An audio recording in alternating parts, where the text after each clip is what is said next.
entender esse mundo. O pessoal louco para aprender outro idioma e na hora de falar, usa as mãos. Sabe por quê? Porque não dá para aprender uma língua de verdade sem uma metodologia de verdade. Método não é aprender de um dia para o outro, não é pirotecnia tecnológica, não é enxergar o mundo com óculos de realidade virtual, não. Falar um idioma é uma coisa séria. E é assim que o mundo se entende, derruba fronteiras, aproxima culturas e pessoas. Para falar um segundo idioma, na real, é preciso método. La maneira, the way. E metodologia com tecnologia não é uma coisa que se cria de uma hora para outra. Pergunte para o CCAA. Faz mais de 60 anos que o CCAA vem aperfeiçoando sua metodologia. Por isso ela é sempre atual. Mais de 5 milhões de pessoas já passaram por lá e aprenderam a falar um segundo idioma para nunca mais esquecer. Porque no CCAA, todo mundo aprende a falar com naturalidade, como aprendeu a falar sua própria língua. E aí, vamos falar? CCAA. É assim que se fala. Exclusividade, bom gosto e qualidade você encontra na Encantos de Clara, que oferece uma produção personalizada e única para momentos inesquecíveis, seja qual for a ocasião. A loja é especialista em aluguel de looks de festa, vestidos de noiva, ternos, vestidos de daminhas, pajens, debutantes, além de acessórios. A criação do vestido de noiva, o grande anfitrião de sonhos e realizações, também é feita sob medida e a peça confeccionada com detalhes que encantam pela tradição, modernidade e alta costura. Modelos clássicos, romântico, cheios de glamour e atemporais. Para dias memoráveis e felizes, se vista de Encantos de Clara. Nas 2 unidades da loja, em João Pessoa, Shopping Leaf Mall, em Manaíra e Campina Grande, no bairro Jardim Tavares, seu sonho se realiza com beleza e sofisticação na Encantos de Clara. O seu sonho começa aqui.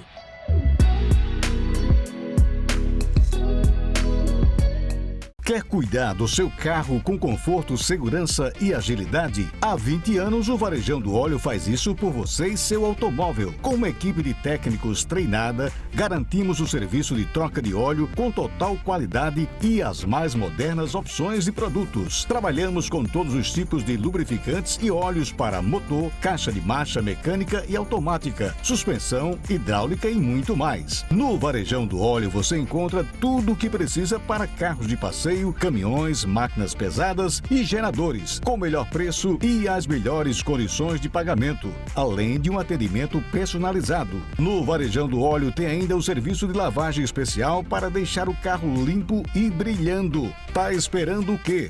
Varejão do Óleo. Aqui você conhece e confia. O Opera Paraíba ultrapassou sua meta de 12.000 cirurgias antes do tempo e esse número não para de crescer. Até agora já foram mais de 12.434 cirurgias que ajudaram a reduzir as filas de espera por todo o estado. E as notícias boas não param por aí. Em 2022 o programa terá continuidade ampliando os atendimentos, porque o nosso compromisso com a saúde das pessoas também continua. Opera Paraíba. Compromisso cumprido. Governo do estado. Somos todos Paraíba.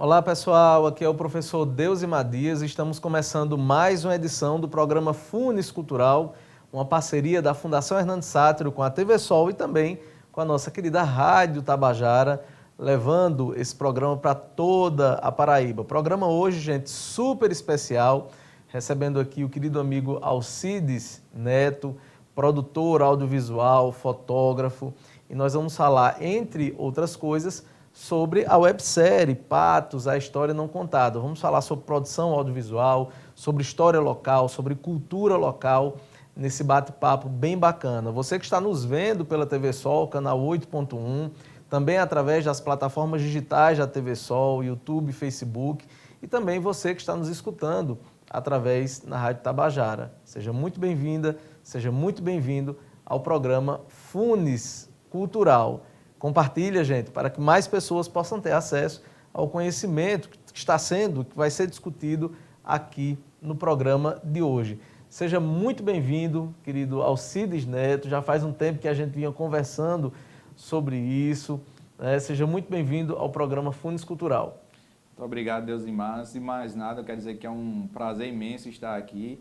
Eu sou telespectador do programa, eu assisto no dia que ele é exibido e às vezes quando eu não tenho tempo eu vou lá e corro no YouTube. Desde o começo achei uma iniciativa para a cultura patoense descomunal, um espaço como esse. E é muito importante para mim estar aqui e poder dar essa contribuição para a cultura patoense. Cara, suas produções são, assim, eu sou fã do seu trabalho e, assim, as suas produções, elas são impecáveis, assim, o texto muito bacana, o foco, a objetividade, a precisão histórica. Eu queria que você falasse um pouco sobre a websérie, de uma maneira geral, para que a gente possa entrar um pouco nesse processo de produção. Já já a gente vai conversar sobre cada websérie, mas eu queria que você falasse um pouco sobre a preparação desse trabalho, porque realmente é bem feito. Você que está nos vendo, você que está nos escutando, já já a gente vai inclusive disponibilizar trechos desse material e você também, durante o programa, você vai ter acesso. Alcides, ele vai divulgar os canais nos quais você pode ver esse material, conferir. Mas assim, eu queria que você falasse um pouco do processo de produção desse material. Deusimar, de certa forma, é um trabalho complexo. Às vezes a pessoa vê ali 10, 15 minutos de vídeo, mas aqueles 10, 15 minutos de vídeo me consumiram 30 dias de planejamento. Tem um vídeo que eu vou lançar daqui a alguns tempos sobre a Cruz da Menina, ele me consumiu 90 dias de planejamento. Porque eu procuro trazer o fato histórico da melhor forma possível, da melhor forma que o público tem interesse de assistir, com todos os detalhes relevantes e de uma forma sucinta. Se eu pudesse, eu faria vídeos mais curtos. Em média, meus vídeos duram de 10 a 15 minutos. Eu tento manter essa pegada.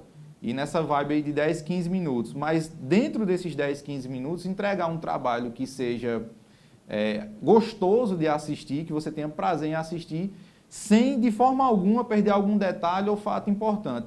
E essas produções demandam muito tempo, porque eu não conto histórias baseadas em outras histórias, vamos dizer assim. Eu vou para a parte histórica, para as fontes visuais, fotografias ou vídeos, fontes textuais como documentos ou cartas, e, de certa forma, alguns fatos em partes são bem acessíveis de você conseguir essa documentação. Já outros demandam muito tempo, você precisa ir até em outros estados para conseguir alguma documentação, alguma coisa que comprove aquilo que você está falando. Porque a minha principal preocupação é essa, é provar que o que eu estou dizendo aconteceu, que aquilo é verdade. Inclusive, no material que você produz, eu até ia fazer essa pergunta sobre as fontes, né? Como é que você faz a seleção das fontes? Porque quem vê teus vídeos e tuas produções, assim, dá para perceber que você não pega só uma fonte, só um texto específico, né? Então, como é que você faz essa seleção entre aquilo que vai entrar como informação ou não no vídeo? Inicialmente, eu busco um fato histórico da nossa cidade. Então, a partir do momento que eu seleciono aquele acontecimento histórico, eu vou em busca das fontes. A primeira fonte são as histórias que são passadas de geração para geração. Então, eu vou inicialmente nelas. Procuro alguém que vivenciou, procuro alguém que, de forma direta ou indireta, teve contato com aquele fato. E depois disso, eu vou para as provas materiais, os textos, os documentos, os áudios, os vídeos, agora mais recentemente, e mais antigamente as fotografias. Com base nesses documentos e na versão que as pessoas contam, eu faço um confrontamento e vejo o que a pessoa falou, se é verdade ou teve um pouco de desvio, que às vezes a memória nos trai, e eu tento basear as coisas nos fatos que realmente aconteceram. Porque uma coisa que eu percebi, como todo bom sertanejo, aqui em Patos nós somos muito criativos, então existem diversas histórias que eu comecei a trabalhar e elas vão num sentido, no popular, só que aconteceram de forma um pouco diferente nas provas documentais, nas fontes históricas. Então, vou citar como exemplo a história do eclipse. Existe uma lenda, minha principal intenção é falar a história, eu não tenho intenção de destruir lendas e mitos, mas é um efeito colateral. Que dizem que quando o eclipse aconteceu, que o sol se apagou, deu para se ver as estrelas no céu, o galo cantou no puleiro, as mulheres que eram infiéis pediram perdão. Isso nunca existiu, né? Eu não sei de onde apareceu. O pessoal é muito criativo. Nunca aconteceu isso. No meu vídeo eu explico o porquê isso nunca aconteceu. Mas, assim, são várias. Cada vídeo que eu fiz, cada fato histórico, começa com a sua realidade e no meio ele é permeado por lendas, né? E fica mais bonito, mais gostoso de ouvir. Só que não é a realidade. E não é o meu foco. O meu foco é trazer como as coisas realmente aconteceram. Isso é bacana, né? Isso é bacana. Pessoal, você está acompanhando o programa Funes Cultural, que é uma parceria da Fundação Hernandes Sátiro com a TV Sol, recebendo hoje o advogado, produtor audiovisual e fotógrafo Alcides Neto, num bate-papo sobre produção cultural e história local. O programa Funes Cultural de hoje, muito bacana. Alcides, dentro dessa continuidade em relação à escolha, nós já falamos sobre as fontes históricas. Eu queria saber como é que você faz para escolher as histórias e os lugares. Então, é só preferência pessoal, curiosidade? Como é que você escolhe as histórias que você vai contar e os lugares nos quais você vai relatar isso? A minha escolha é bem diversa.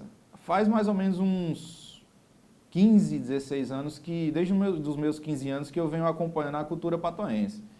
E eu já vi muitos lugares irem para o chão. Casarões históricos e monumentos. E minha preocupação é que eu não tenho condições de comprar um casarão histórico e manter, mas eu posso manter uma memória audiovisual daquele local. Então, esse é o meu primeiro ponto. Eu vou em locais que eu considero chave na nossa cidade, que tem histórias belíssimas e que eu vislumbro que num futuro próximo talvez ele não exista mais. Esse é o meu critério de escolha para poder saber qual vai ser primeiro, qual tem maior prioridade. Basicamente eu uso esse critério. E também uso as minhas aspirações pessoais, entendeu? Hoje eu estou com vontade de contar a história de tal coisa, então eu vou lá e conto. Além disso, tem tudo aquilo que eu te falei. Às vezes eu tenho uma história para contar, programei aquela história, só que eu dependo de uma foto que uma pessoa ainda não me passou, de um documento que está em outro estado, que não chegou nas minhas mãos. Enquanto isso, eu vou elaborando as outras histórias. E quando esses registros chegam na minha mão, eu concluo o roteiro e vou para a gravação. Pois é, como é que você entrou no audiovisual, Alcides? Como é que foi essa sua entrada, as primeiras produções? Como é que foi esse início? Eu tinha muita paixão por fotografia, antes de existir celular com câmera. Aí eu trabalhei bastante e comprei uma câmera de 8 megapixels da Olympus, aquela Cybershot. E eu sempre fiz trilha, desde os meus 14 anos, eu tenho um grupo de trilhas aqui que a gente vai fazer trilha em Patos. E a gente via muita coisa bonita na natureza, animais. A gente falava e as pessoas não acreditavam. Diziam, não, é mentira, você não viu isso, não existe isso. Eu disse, eu vou provar. E o modo que eu encontrei de provar foi com a câmera. Comprei por R$500 em 2008 uma câmera e comecei a ir para a trilha e fotografar por esporte, né, por lazer. Aí um amigo meu fez, olha, dá para tu ganhar dinheiro com isso aí, tu é bom nisso. Eu disse, não, eu só tiro uma foto aqui para a gente provar o que falou e só disse, não, mas dá para tu ganhar dinheiro com isso, tu é bom nisso. E aí eu deixei esse sonho adormecido, vamos dizer assim. Aí com o passar dos anos, eu já na faculdade, um cara que trabalhava com foto, profissionalmente, chegou para mim e disse, tu nunca pensou em ser fotógrafo, não? Eu disse, não, eu só tiro as minhas fotografias assim, com familiares, de viagens, essas coisas, mas tu tem jeito para a coisa. Por que tu não tenta? Vamos fazer um teste, vamos trabalhar ali com fulano? Eu disse, pode ser. E aí fulano gostou, indicou para outro, e foi, e eu comecei. E além de eu gostar de trabalhar com isso, me é uma fonte de renda também. Aí depois, eu sempre fui apaixonado por documentários, por filmes, mas principalmente documentários. Aí eu comecei a filmar, só que eu não sabia editar, então eu editava praticamente na câmera. Eu começava a filmar, pausava a câmera, gravava o outro take. Aí um colega meu já trabalhava num programa de edição profissional, ele disse, eu vou te ensinar. Aí ele começou a me ensinar, e daí eu fui começando a produzir os vídeos. Um computador meu chegou a queimar, eu perdi muita coisa, não tinha isso antigamente, perdi muito material, muitos vídeos. Não tinha nuvem, né? Não tinha nuvem, não tinha YouTube para você postar. Aí agora não, agora eu já posto nas redes sociais, porque eu sei que se algum dia acontecer alguma coisa com a máquina, eu vou lá e resgato. Pois é. Alcides, você já tem uma vivência muito forte no audiovisual, com várias produções, conversa, leitura, você tem uma vinculação muito forte com a cultura local. Eu queria que você fizesse uma análise sobre o patrimônio histórico aqui de Patos. Você já visitou lugares, você já fez produções em relação a isso. Como é que você analisa o cuidado ou a ausência de cuidado com o patrimônio histórico aqui da nossa cidade? Como eu já tinha falado, Deusimar, faz 15 anos que eu acompanho o patrimônio histórico de Patos, apenas por curiosidade e depois promovendo os vídeos. E sei que meu trabalho é muito importante, não que eu seja especial, porque não existe cuidado com o patrimônio histórico na cidade de Patos. E eu não quero dizer que é governo A, governo B, prefeito A, prefeito B. Faz uns 15 anos que eu tenho ciência que não existe esse cuidado, mas com certeza ele já vem de antes. E pelo fato de existir essa falta de cuidado, existem poucos patrimônios históricos na nossa cidade. Mas não era assim antes. Já existiram casarões, já existiram locais, já existiram marcos, e a especulação imobiliária, o crescimento desordenado da cidade acabou por demolir os casarões, os marcos, as ruas famosas.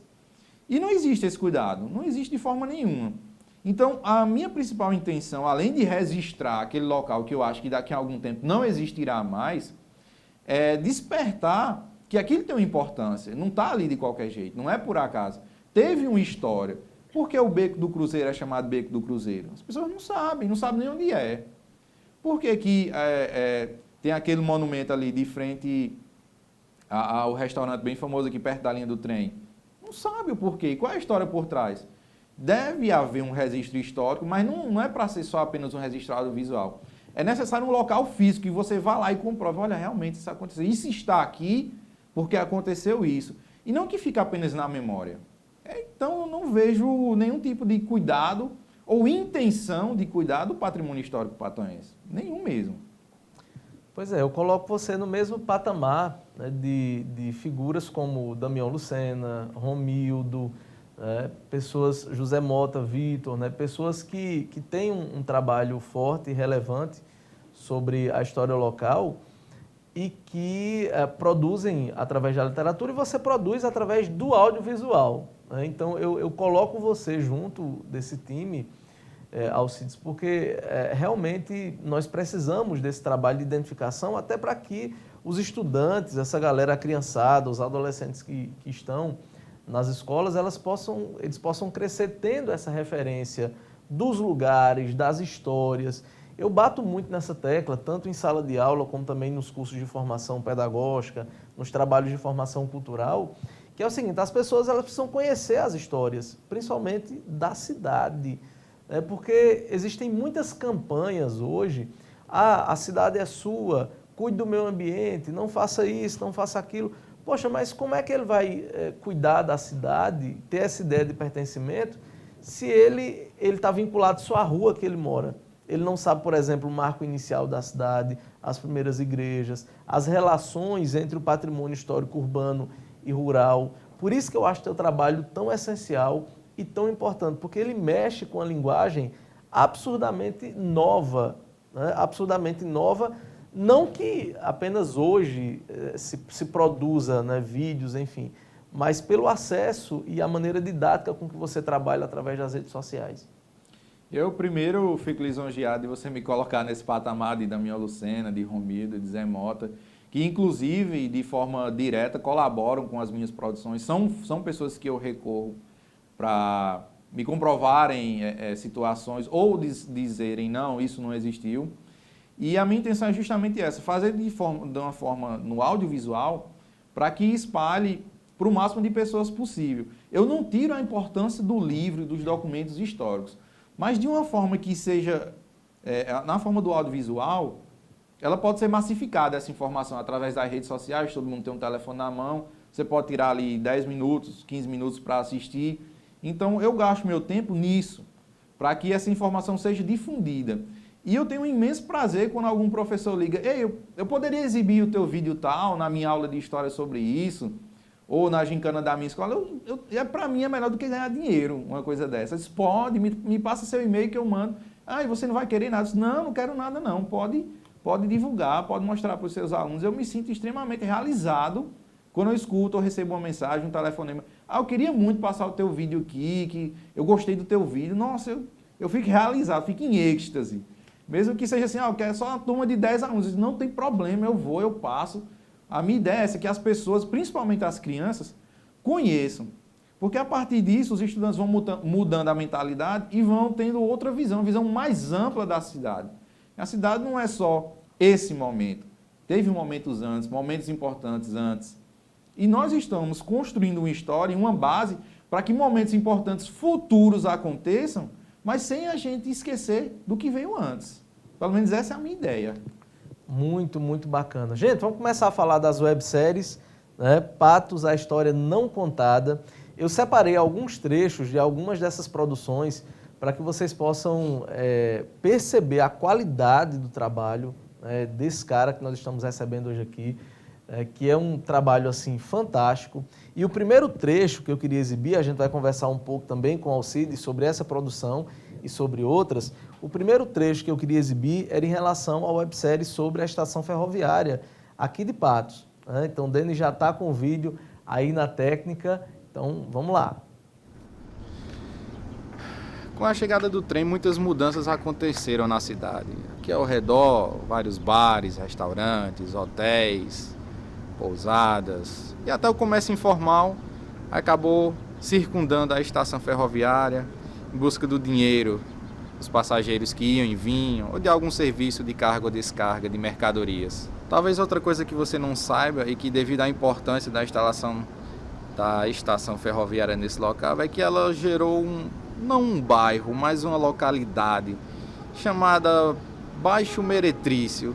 Ela prestava serviços especializados à população em geral e aos viajantes que iam e vinham. Agora me permita fazer uma comparação.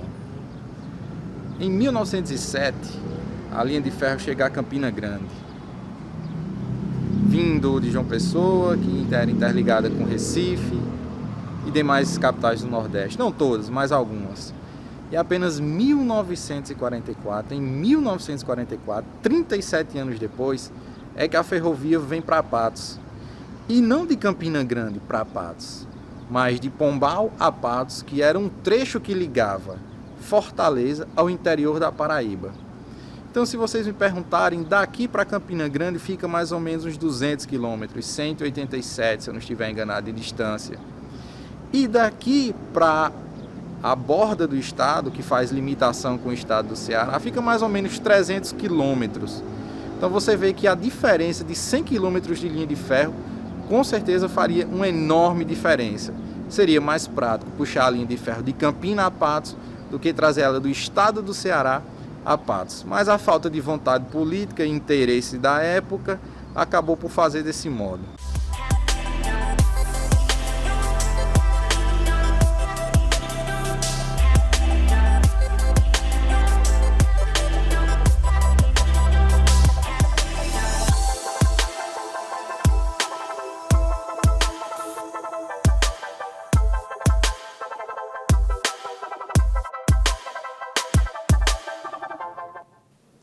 O massa é que você traz tanto a história como também uma referência às políticas públicas que envolveram a construção dessa estação aqui em Patos. Muito massa. Quem acompanhar o vídeo vai ver que, na verdade, a linha chegou 37 anos depois, mas era um sonho de 100 anos. E na época que ela chegou, completava exatamente 100 anos do projeto, que viria de Campina Grande para Patos, que interligaria o litoral ao interior da Paraíba. Ou seja, 100 anos depois do projeto é que a linha chega em Patos. É absurdo isso. São coisas absurdas, parece histórias de filme, lenda. E a única coisa que me deixa triste é ver a estação do jeito que está. Era isso que eu queria entrar, né? Assim, por que essa demora na utilização daquele espaço? Porque uma coisa que a gente pode, inclusive, colocar aqui é que projeto não falta. Olha, tem projeto da iniciativa privada, tem projeto do setor público, mas, assim, são muitos projetos e, infelizmente, zero de iniciativa para tirar esses projetos do papel. O que é isso? Será que vai durar mais 100 anos, igual a chegada? Eu acho que mais 100 anos não dura, não. Acho que do jeito que está, só uns 10 ali, do jeito que vai. Porque se as pessoas tiverem curiosidade, pode ir lá na estação ferroviária e olhar para a telha original. Está marcada a data e o nome Fortaleza, Ceará. Você pode olhar para as telhas, todas aquelas telhas são originais. As de dentro já caíram, né? Já foram ao chão. Eu vi uma vez um projeto que transformaria aquela estação, iria revitalizá-la e transformá-la num mini museu, belíssimo, por sinal, o projeto. E na frente dela, onde estão os trilhos, seria um local coberto, com palco, com praça de alimentação, belíssimo, coisa belíssima o projeto. E não era um projeto caro, né? Para o governo, não. Para mim e para você é caro. Nós não temos essas condições, mas poucos milhões, 4, 5 milhões para o governo, não seria caro. Isso ficaria local turístico excelente para a nossa cidade.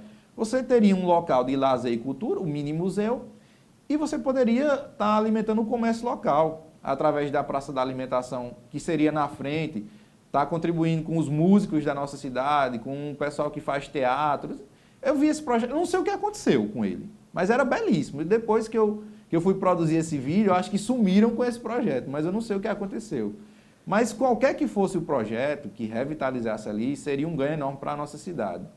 Eu achei interessante a maneira didática, como você colocou, né? A questão do baixo meretrício, né? Um local de... Era um local que prestava serviços especializados. Serviços especializados. Então, quem conhece da história de Patos, conhece os serviços. Quem não conhece... Mas, por incrível que pareça, todas aquelas casas e bairros não eram projetados para estarem ali. Mas devido ao fluxo dos trens e o giro de dinheiro, então as pessoas começaram a ocupar aquele local, que, diga-se de passagem, à época, não era um local bom de se morar, mas devido a serviços especializados e outras coisas mais, começou a ser povoado. Pois é. Na websérie, né, você fala inclusive sobre um trem muito famoso que passava por aqui. Né? Que trem era esse? Era o trem Asa Branca. Ele era um trem diferenciado, era um trem de passageiros, ele não transportava carga. Ele era todo colorido, infelizmente eu não tive acesso a nenhuma imagem colorida do trem, mas ele tinha as cores do Pernambuco, porque ele vinha de lá, da bandeira do Pernambuco. E ele era confortável, ele tinha a primeira classe, segunda classe, terceira classe, e ele saía do Recife, cruzava o Pernambuco, cruzava a Paraíba inteira e ia parar em Fortaleza. Antes do avião, né, era o meio de transporte mais barato, não tinha estrada de ônibus, e era uma festa quando esse trem chegava, porque ele era muito colorido, muito bonito, ele movimentava o comércio, porque vinham pessoas que tinham capital para comprar mercadorias aqui, vender. Então, às vezes, as pessoas vinham no trem fazer negócios aqui em Patos, ou durante o trajeto que o trem percorria, e voltavam no trem, apenas para ter o prazer de andar no Asa Branca. Diziam que ele nem tremia muito, né? Porque, não sei quem já andou de trem, eu já andei, ele fica empurrando você, assim. E diziam que não, ele parecia um ônibus, né? Dizem os relatos, isso eu não posso comprovar. Que bacana, né? A importância, gente, desse bate-papo, dessa conversa, é que é um ponto inicial, inclusive, para a galera que quer iniciar um processo de pesquisa, para você que está pensando em elaborar um projeto na área cultural. Essa discussão ela é muito, muito boa, porque ela é uma discussão introdutória e, ao mesmo tempo, também profunda, discutindo aspectos mais técnicos, né? A Fundação Hernando Sátiro, inclusive, na última sexta-feira, realizou um fórum de cultura e uma das propostas que foram colocadas lá por um dos membros desse fórum de cultura seria criar uma espécie de trem festeiro, né, entre Patos e Santa Gertrudes, né? Fazer algo como um trem da alegria, algo nesse sentido, né? Você acha que ainda tem espaço para esse tipo de ação, de proposta, né? Porque a gente não está conseguindo nem a revitalização do prédio, quanto mais projetos maiores nesse sentido. A ideia é ótima, é excelente, só que ela tem um entrave brutal. Os trilhos não suportam mais a circulação de trem. Em vários locais, principalmente em direção a Santa Gertrudes, os trilhos já foram furtados, as pontes não conseguem mais erguer o trem. Eu tenho certeza que se um trem passar em alguma das pontes que tem lá, ele vai afundar. Os trilhos estão enferrujados, está faltando uma série de equipamentos de segurança. É inviável por isso. Seria necessário revitalizar o caminho inteiro e eu não sei o Os aporte custos, né? financeiro para isso, mas da atual forma que está, há lugares onde os trilhos foram encobertos, até por asfalto, por construções, pessoas construíram casas e fazendas por cima do trilho, é uma situação muito difícil. Pois é, gente, que programa rico, que programa bacana, certo? A edição do programa Fundos Cultural de hoje está recebendo o advogado, fotógrafo e produtor audiovisual Alcides Neto, viu? Que além de tudo isso que eu disse, é marido de Cálida, viu? Grande amiga, viu? Um abraço para você, Cálida. Eu sou um fã, né, de Cálida, assim, pela pessoa que ela é, pela grande profissional. Tá vendo, Cálida? Tá essa declaração de amor, viu, aqui no programa Fundos Cultural. Um abraço para você, Cálida. Como uma grande apoiadora do seu trabalho, certamente ela está nos escutando agora, né? Com certeza. E você falou dela, eu queria mandar um alô especial também para Anthony, meu filho, que eu tenho certeza que ele está vendo. E para minha sogra também, que é minha fã, tô vendo que eu sei que ela vai estar assistindo aí. Eu não podia deixar de citar eles dois, principalmente Anthony. Olha, papai está na TV, Anthony. Como é o nome da sua sogra? Graça, Maria das Graças. Dona Maria das Graças, um abraço, viu, do programa Funes Cultural. Gente, mais uma websérie, né, produzida pelo nosso querido Alcides Neto. Dessa vez ele contou um pouco da história da igreja de Nossa Senhora da Conceição, a atual igreja de Nossa Senhora.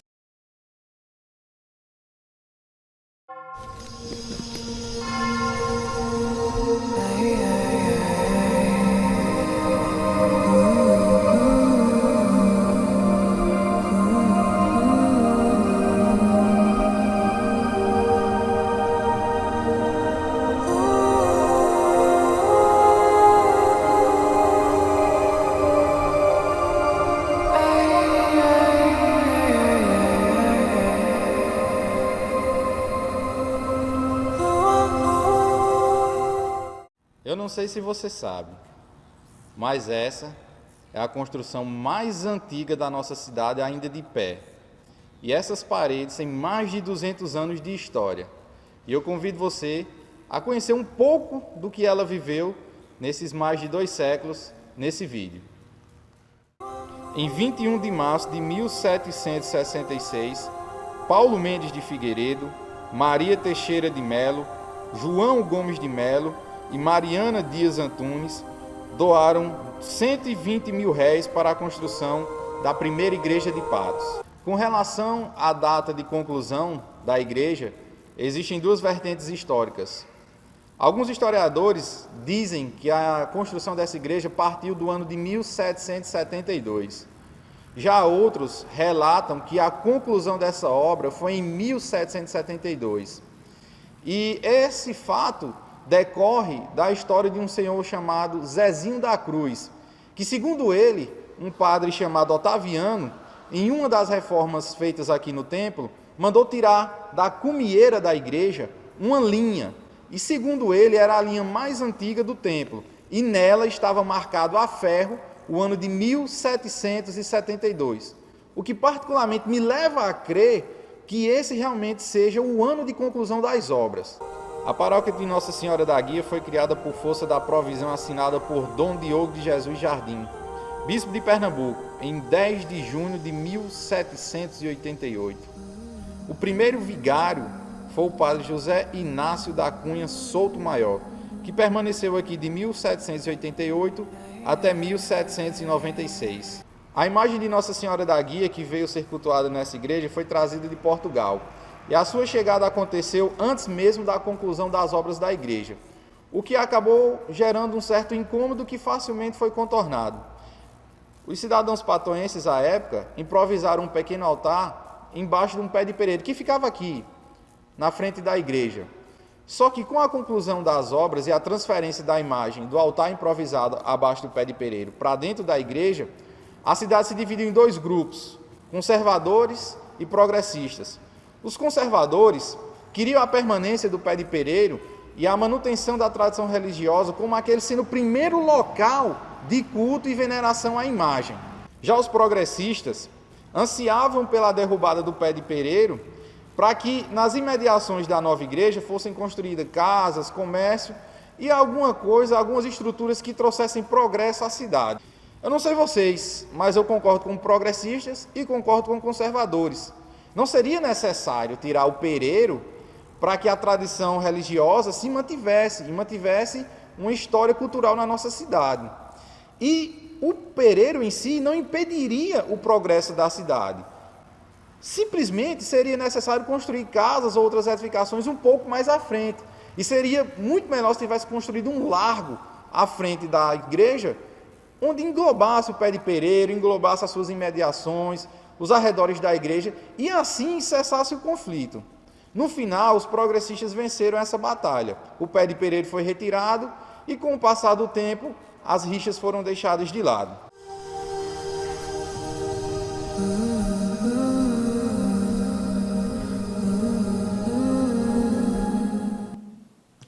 Eu acho massa porque você dialoga com os fatos históricos.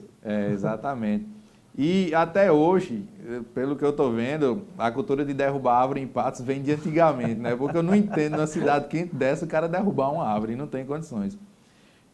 E como eu falei no vídeo, eu concordo com ambos. Eu concordo que deveria haver o progresso, mas não em contradição à tradição religiosa. Poderiam ter deixado a árvore para dar sombra, para o pessoal pagar a promessa.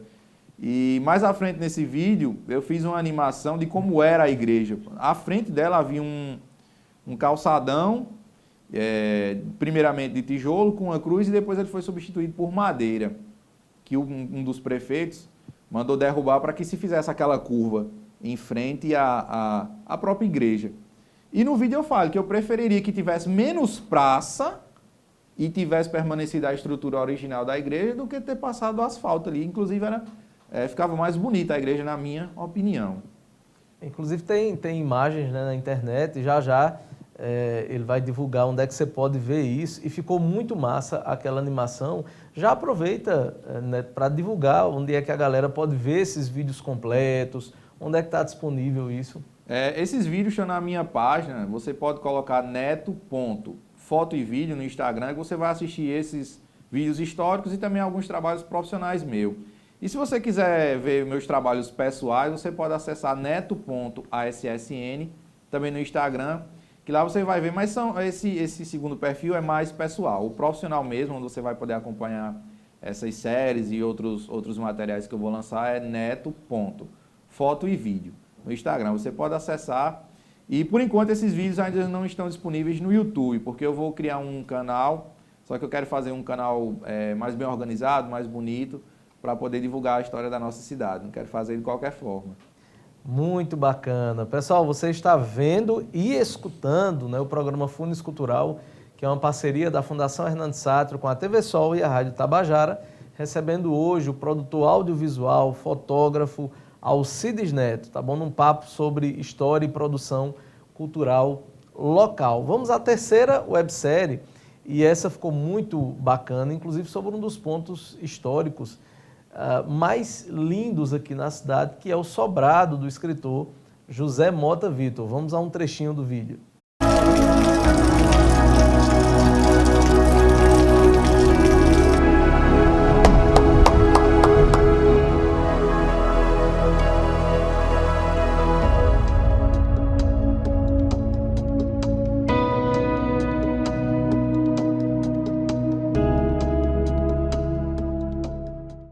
A história que será contada hoje é a história do sobrado José Mota Vitor, que fica aqui localizado na Praça de Valdo Mota.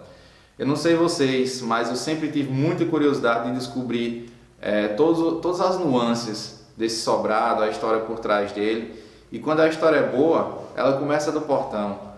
Como, por exemplo, o portão dessa residência foi todo feito em arrebites e foi utilizado uma chapa de aço de um ônibus velho para a composição dele, porque na década de 30, quando o sobrado foi finalizado, não existia energia elétrica aqui na nossa cidade. E é muito interessante. Só que essas e outras curiosidades, quem vai contar para nós vai ser o dono do sobrado, o próprio José Mota Vitor. Eu gostaria muito que vocês acompanhassem essa história, esses detalhes e curiosidades. Lindo sobrado de velhas lembranças. Torre de observação do rio Espinharas. Brincava na calçada quando criança. Honorata na janela ficava uma arara. Pedra e caldo inopinada esperança. ao longe em seu berge de rochas claras. Sobreviveste pura maldita herança, que sobre nossos monumentos paira.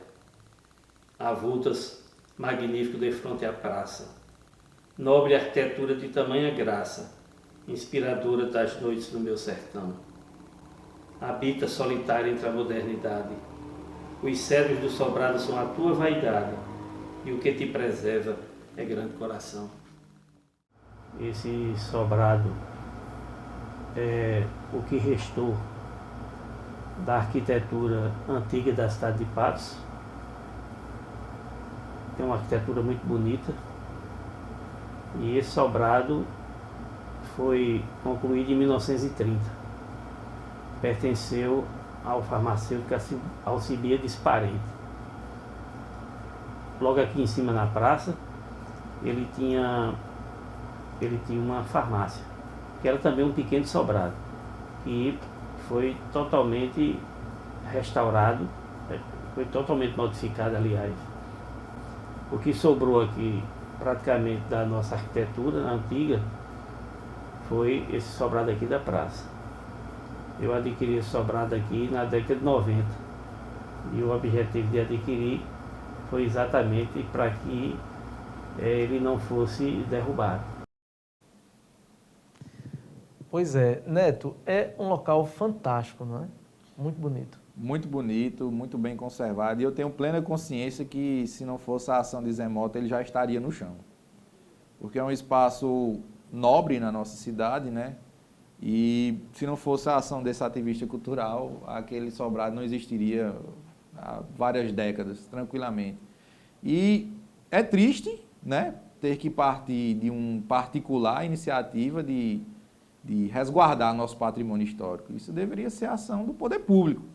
Nada contra você preservar, se você tiver condições, e comprar um casarão e preservar, tranquilo. Mas deveria partir da nossa iniciativa pública e não ficar dependendo de particulares, nem de especulação imobiliária, financeira ou qualquer que seja.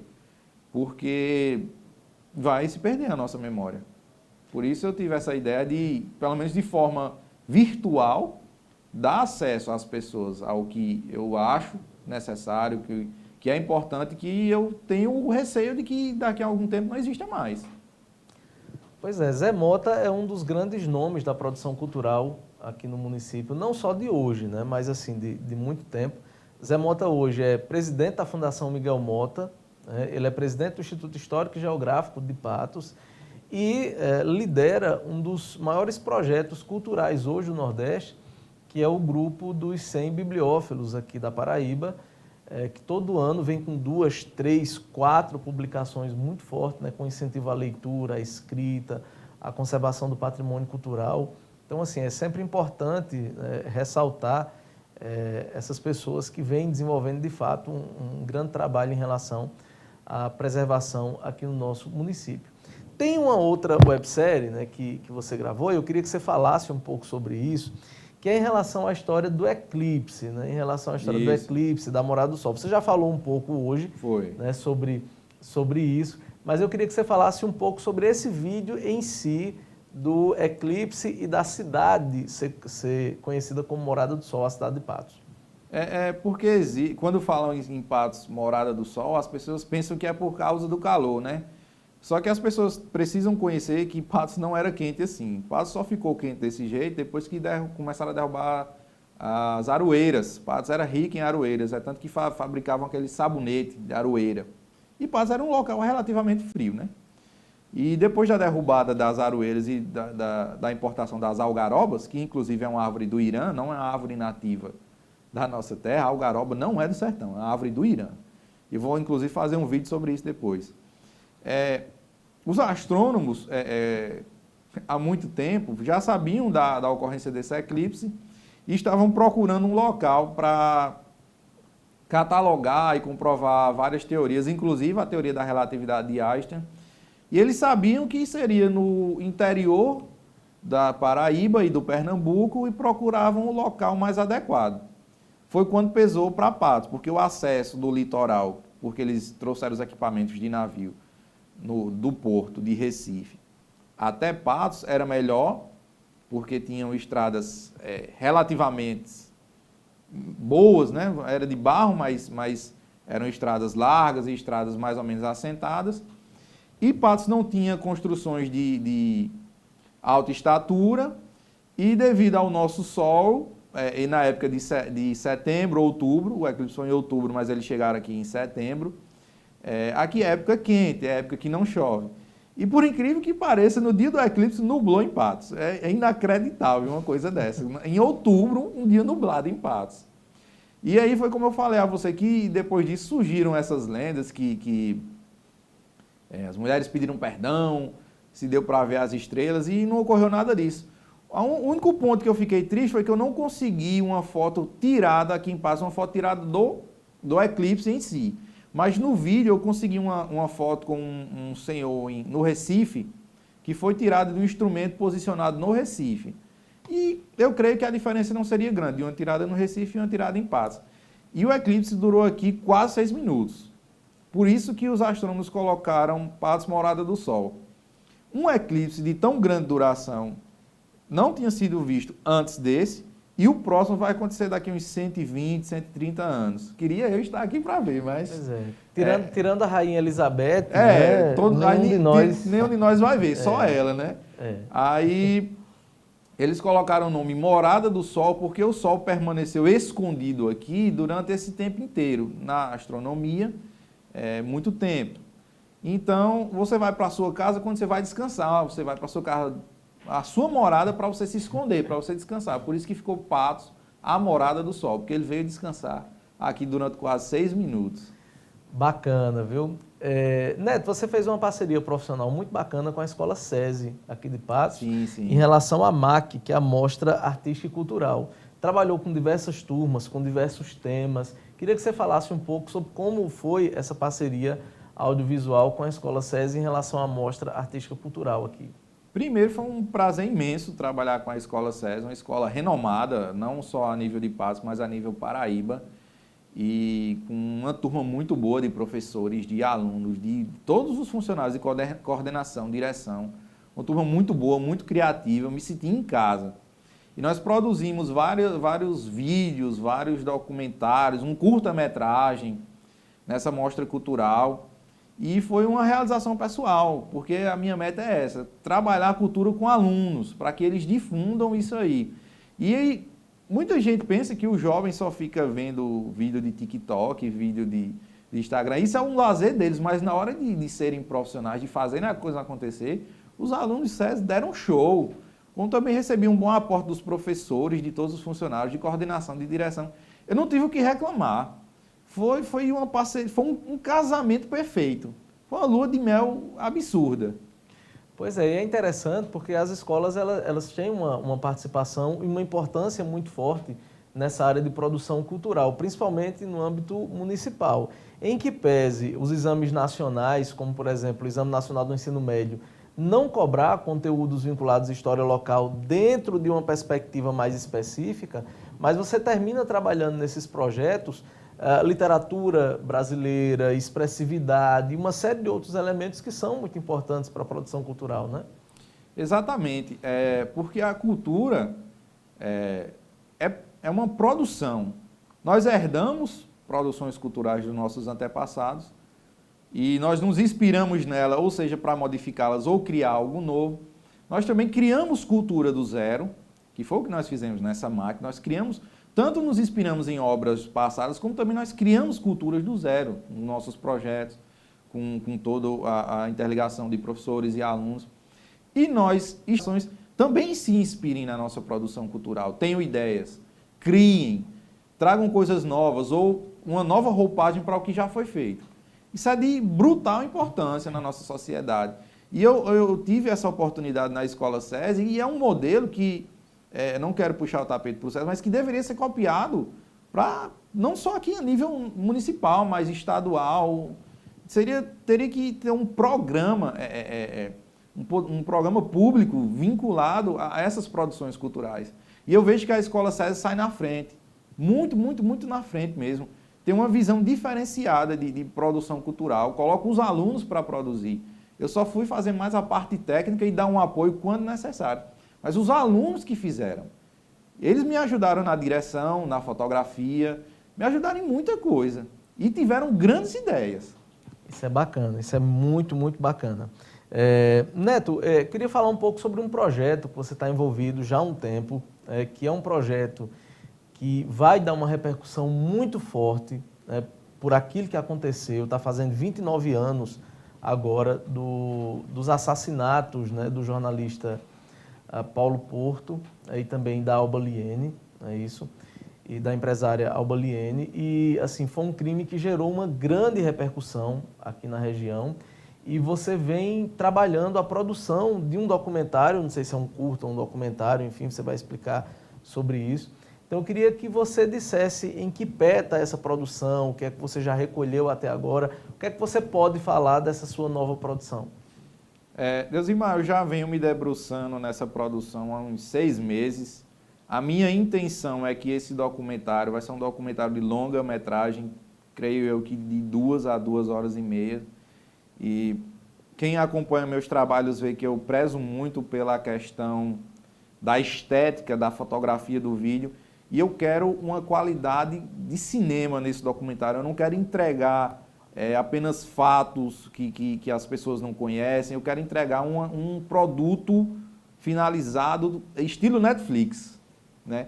E isso demanda muito tempo, demanda muito esforço, e eu estou trabalhando sozinho nesse projeto. Então, por isso eu digo, a minha intenção é que no aniversário de 30 anos do caso Alba Liene e Paulo Porto, esse documentário esteja pronto. Eu já tive acesso a pilhas e pilhas de documentos, estou analisando um por um.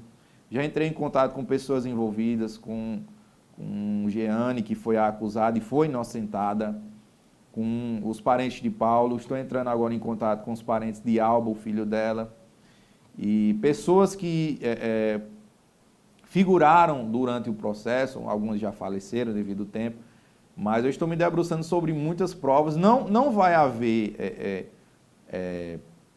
algo de... eu não vou trazer o culpado, quem matou Paulo Porto, quem matou Alba Liene, não. Isso o processo já trouxe. Eu vou trazer a versão dos familiares das vítimas, vou trazer a versão da Maria Jeane Calixto, que, diga-se, eu gosto de frisar, ela foi acusada, mas foi inocentada por falta de provas, diga-se de passagem, e vou trazer o que diz o processo. Mas o que eu posso dizer é que não vai agradar certas situações políticas na nossa cidade, não vai agradar. Vai trazer fatos que vai gerar um novo olhar nessa situação total de Paulo Porto e de Alba, e talvez traga algumas coisas polêmicas, e eu sei que vai ter um setor da nossa sociedade que vai rechaçar o documentário por fatos que foram omitidos até hoje, eu não sei por quê, por forças midiáticas ou políticas. Eu não estou aqui acusando, à época, diga-se de passagem, não estou falando de forças midiáticas e políticas hoje, mas que vai trazer incômodo. Eu posso dizer que a palavra do documentário que eu estou produzindo sobre esse caso vai ser incômodo.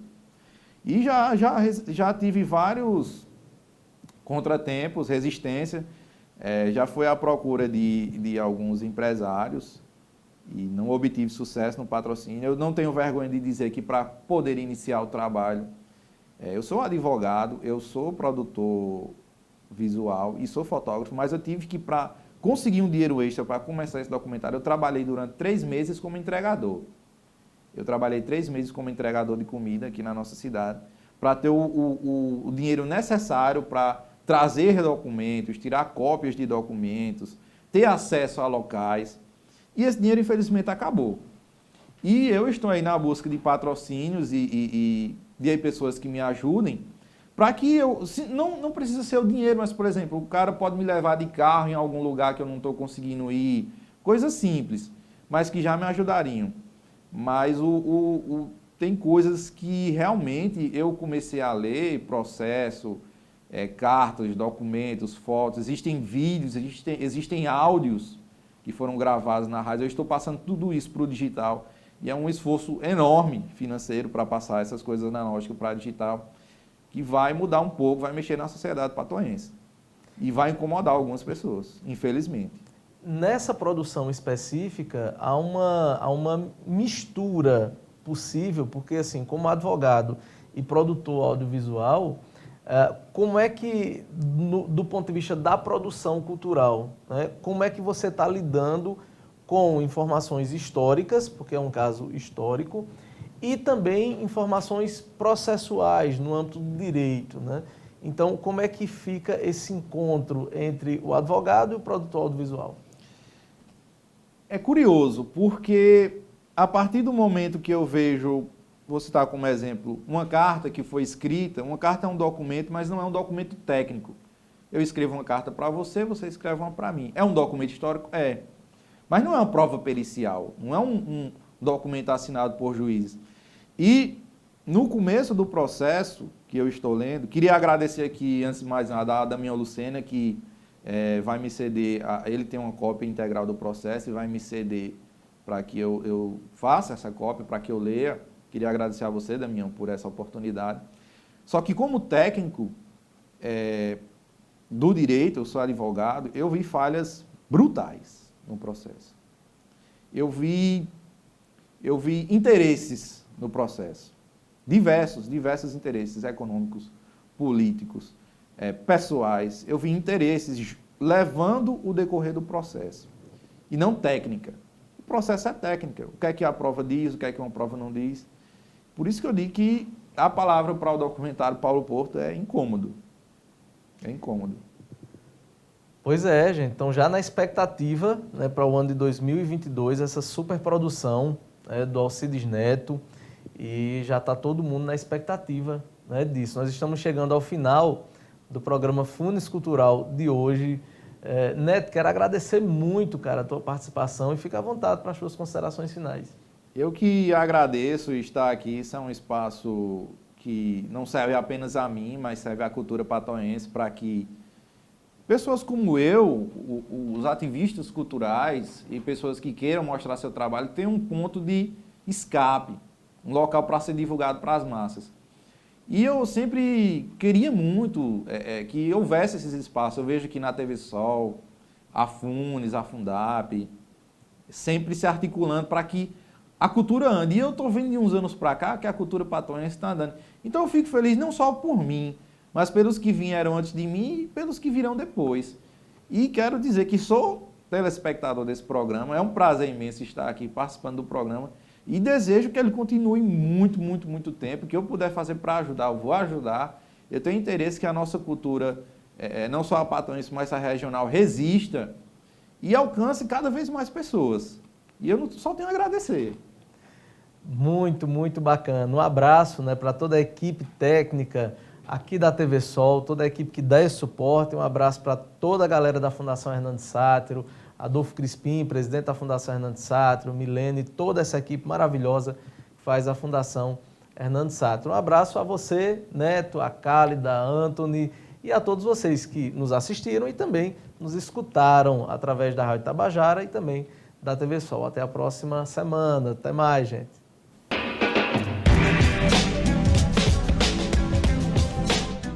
O Opera Paraíba ultrapassou sua meta de 12.000 cirurgias antes do tempo e esse número não para de crescer. Até agora já foram mais de 12.434 cirurgias que ajudaram a reduzir as filas de espera por todo o estado. E as notícias boas não param por aí. Em 2022 o programa terá continuidade ampliando os atendimentos, porque o nosso compromisso com a saúde das pessoas também continua. Opera Paraíba. Compromisso cumprido. Governo do estado. Somos todos Paraíba.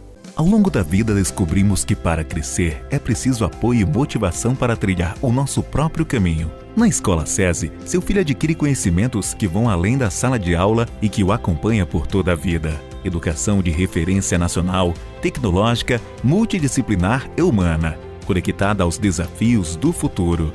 Desenvolva todo o potencial do seu filho, tornando-o autor e protagonista da sua história. Escola SESI, um mundo de possibilidades. Para viver mais é preciso cuidar da saúde. Doutora Felícia Crispim, médica endocrinologista e metabologista, atua há 12 anos na prevenção, diagnóstico e tratamento de doenças como diabetes, obesidade, colesterol, problemas da tireoide, osteoporose, climatério, síndrome do ovário policístico, distúrbios do crescimento e desenvolvimento. Profissional renomada que, com análise e estudo individual de cada caso, proporciona aos pacientes qualidade de vida e bem-estar. Consultas com atendimento humanizado em um espaço acolhedor e preparado para prestar a assistência necessária com padrão e excelência. Clínica Doutora Felícia Crispim, Rua Bossuet Vanderlei, número 866, no centro de Patos. Telefone 3421-7233.